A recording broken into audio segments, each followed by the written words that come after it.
দর্শক, নির্দ্বিধায় নিশ্চিতভাবে বলা যেতে পারে ভয়ঙ্কর এক রক্তপাতের দিকে এগোচ্ছে দেশ। কারা সেই রক্তপাতের ঘটনা সৃষ্টি করছে, রক্তাক্ত আর একটা অধ্যায়ের জন্য কারা দায়ী, সেগুলো নিয়ে অবশ্যই বিশ্লেষণ করা যেতে পারে। আপনারা নিশ্চয়ই এর মধ্যে শুনেছেন জাতীয় নাগরিক পার্টি এনসিপির অন্যতম শীর্ষ নেতা হাসনাত আবদুল্লাহর উপরে গাজীপুরে হামলা হয়েছে। তার গাড়ি বহরে 10 থেকে 12টি মোটরসাইকেলে এসে হামলা চালায়। তিনিও খানিকটা আহত হয়েছেন এবং হামলা করার পরপরও যখন গাড়ি দ্রুত বেগে যাচ্ছিল তার পেছন পেছন একদল দুর্বৃত্ত তাড়া করে, এটা সেখানকার প্রত্যক্ষদর্শীরা জানিয়েছেন। এবং এই ঘটনার পরপরই তার যারা সহযোদ্ধা আব্দুল হান্নান মাসুদ কিংবা সার্জিস আলমরা ফেসবুকে রীতিমতো উত্তেজনাকর পোস্ট দিয়েছেন। তারা সেখানে রুখে দাঁড়ানোর কথা বলেছেন এবং তাদেরকে এ কথাও বলতে শোনা গেছে অনেকের মুখে যে আজ রাতের মধ্যেই এই হামলাকারীদের না ধরা হলে গাজীপুর অচল করে দেওয়া হবে। এখন বিষয় হচ্ছে যে এই হামলাটি আসলে করলো কারা? যেই করুক অবশ্যই আমরা নিন্দা জানাই। আমরা এই ধরনের রাজনীতি চাইনি অন্তত 5 আগস্টের পরে, অথবা 5 আগস্টের পরে যারা গণঅভ্যুত্থানে অংশ নিয়েছিলেন সাধারণ মানুষ থেকে আর যারা ছিলেন তারা কেউ এটি চায়নি। তাহলে এই পরিবেশের সৃষ্টি করছে কারা? হাসনাত আবদুল্লাহ কিংবা সার্জিস আলমরা এর আগেও কয়েক দফায় হামলার শিকার হয়েছেন। সেক্ষেত্রে কেউ কেউ বলার চেষ্টা করেছেন যে এগুলো নাটক, সাজানো নাটক। আবার সত্যি সত্যি তাদের বিরোধীরা এটি করতেও পারে। এনসিপি নেতারা বলছেন যে এটি ছাত্রলীগের সন্ত্রাসীরা করেছে। যেহেতু আওয়ামী লীগ নিষিদ্ধের বিষয়ে এখন এনসিপি বরাবরের মতন এবার আবারও জ্বলে উঠেছে, তারা যেভাবে হোক নিষিদ্ধ করবে, সেই জায়গার প্রতিহিংসা থেকে ছাত্রলীগ এটা করেছে। আচ্ছা, ছাত্রলীগ কি শুধু এটা করতে পারে বা আওয়ামী লীগ করতে পারে? আমরা তো দেখছি করতে পারে না, আমি সে কথা বলছি না, কিন্তু আমরা তো ছাত্র দলের সঙ্গেও এনসিপি নেতাদের সংঘর্ষের বিষয়গুলো আমরা দেখছি।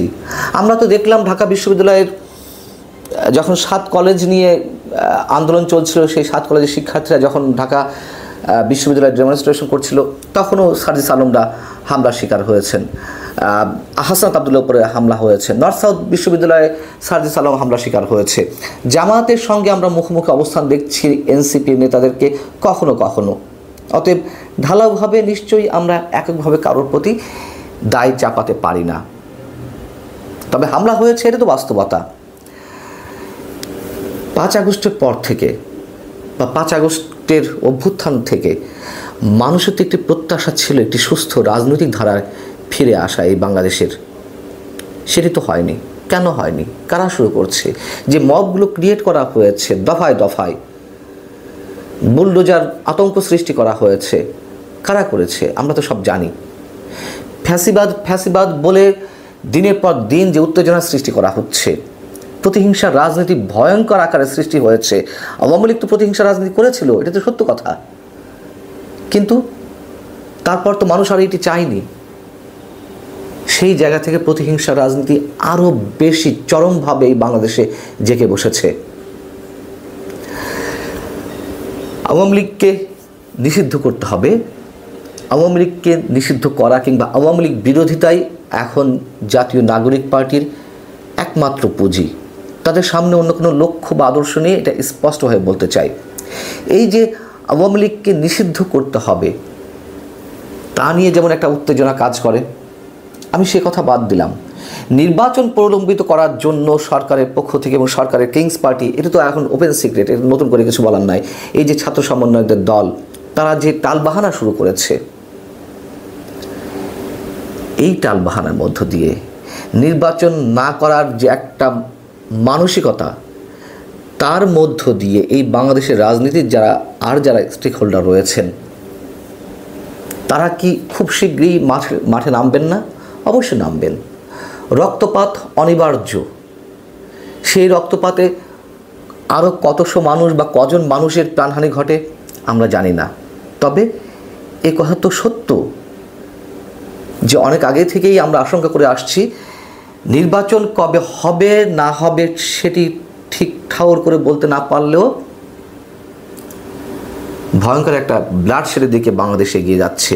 এবং এ কথা তো এখন বলা হচ্ছে যে নির্বাচন প্রলম্বিত করতে, নির্বাচন না দেওয়ার জন্য প্রয়োজনে একটা যুদ্ধের খুব প্রয়োজন, অনেকের যুদ্ধের প্রস্তুতি নেওয়া হচ্ছে। এগুলো এমনিতে না, যারা এই অভিযোগগুলো করছেন, যারা প্রশ্নগুলো তুলছেন, এমনিতে তো আর করছেন না। তার লক্ষণ তো আমরা বিভিন্ন পর্যায় থেকে দেখছি। এবং নির্বাচন আগামীতে কবে হয় তার কোনো রোডম্যাপ তো সরকার দিচ্ছে না। একের পর এক নানান ধরনের অস্থিরতা আমাদের সামনে জন্ম দেওয়া হচ্ছে।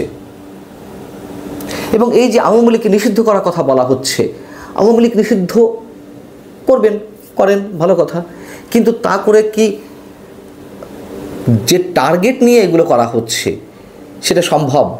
আওয়ামী লীগ বিএনপির রাজনীতি এই বাংলাদেশে নিষিদ্ধ করা বা নির্মূল করা সম্ভব? এত সহজ না। উদাহরণ তো দিই সবসময়, আওয়ামী লীগ বিএনপিকে নির্মূল করতে না চাইলেও একবার রাজনীতি থেকে বাইরে রাখতে চেয়েছিল, পেরেছে তারা। কত অত্যাচার, নির্যাতন, কারাগার, জেল, জুলুম, হুলিয়া সব কিছু মাথায় নিয়ে তারা তো টিকে আছে বীর দর্পে, বরঞ্চ আগের চেয়ে আরও জনপ্রিয় হয়েছে। সেই জায়গা থেকে এই যে নিষিদ্ধ খেলা, এই যে চরম প্রতিহিংসার রাজনীতি, এর ফলাফল কোথায় গিয়ে দাঁড়াবে আমরা অনুমান করতে পারছি।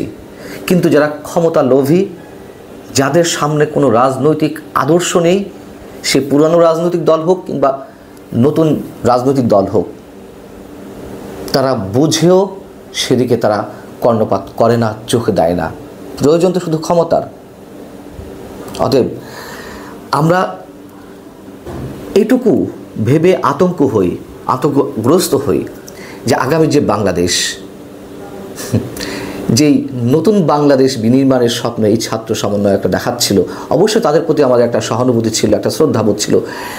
এখন সেই শ্রদ্ধাবোধের মাত্রা নিঃসন্দেহে তার যে ব্যারোমিটার ক্রমান্বয়ে তার পারদ নিচের দিকে নামছে।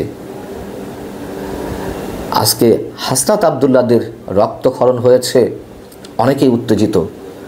যখন মব ক্রিয়েট করে আওয়ামী লীগের অসংখ্য নেতা কর্মীদের উপর হামলা চালানো হচ্ছে, রক্তাক্ত করা হচ্ছে, বাড়িঘর জ্বালিয়ে দেওয়া হচ্ছে, তাদের কি অবস্থা? বলবেন ফ্যাসিবাদের পক্ষ নিচ্ছি না, যাদেরকে আপনারা ফ্যাসিবাদ করছেন তাদের শাসন আমলের সময়ও আমরা এই কথাগুলো বলেছি, তারা কানে তোলেনি।